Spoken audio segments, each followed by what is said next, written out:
Indian cricketer અભિષેક શર્મા સાથે Delhi airport ઉપર દુર્વ્યવહાર કરવામાં આવ્યો હોવાના દાવા કરાઈ રહ્યા છે. એના લીધે એને પોતાની ફ્લાઇટ ચૂકી ગયો હોવાનો પણ દાવો થઈ રહ્યો છે. અભિષેક શર્મા ઇન્ડિગોથી ઘણો નારાજ છે. તેણે આ સમગ્ર મામલાને લઈને ઇન્સ્ટાગ્રામ ઉપર એક સ્ટોરી શેર કરી હતી અને એરલાઇન્સ તથા તેના સ્ટાફની આકરી ટીકા કરી હતી.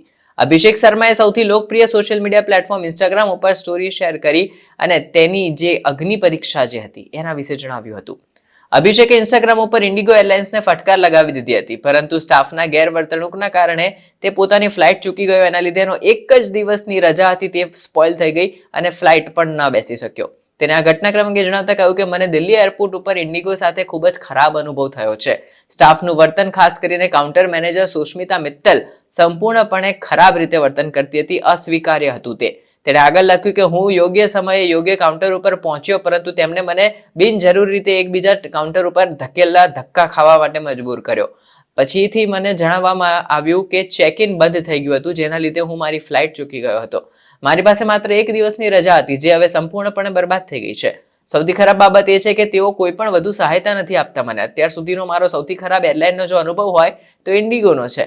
આવો ખરાબ સ્ટાફ મેં આજ સુધી ક્યાંય નથી જોયો. આવું ખરાબ સ્ટાફ મેનેજમેન્ટ મેં આજ સુધી ક્યાંય નથી જોયું. અભિષેક શર્માની આ પોસ્ટ પછી ઇન્ડિગો એરલાઇન જે હતી તેને લઈને ચર્ચાઓ શરૂ થઈ ગઈ છે. ભારત અને ઇંગ્લેન્ડ વચ્ચે 22 જાન્યુઆરીથી 5 મેચની રોમાંચક ટી20 સિરીઝ શરૂ થઈ રહી છે, જેમાંથી પહેલી ટી20 મેચ કોલકાતાના ઈડન ગાર્ડન સ્ટેડિયમમાં રમાશે.